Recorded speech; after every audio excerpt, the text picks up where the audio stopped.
obutambi obwo bonna bw'abakyala bali mu kubeera nga bakola. Obutambi obwo abakyala bonna bali mu kukola. Akatambi kano kankutteko nnyako omukyala asitula oba nsawo za buwungu oba za sukaali.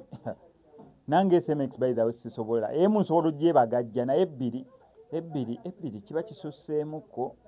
Emu yo nsobola okupambana nayo. Emu ndishuwa mpambana nayo naye ebbiri awaliwo obuzibu. Naye ng'olaba omukyala astruggolinga abezeewo famire ye abezeewo abaana be asobola okubeera aleme sabiriza aleme genda ku street kwetunda aleme kola akoze buli kyetaagisa okulaba nti waali.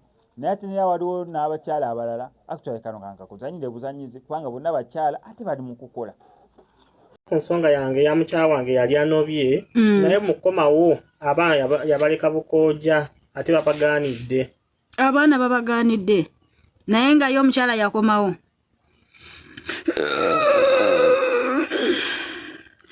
Joshua nonyako bwe mba nvudde ku live jangu ku WhatsApp abaana abo tubajjeyo naye ekirungi nti omukyala yakomawo.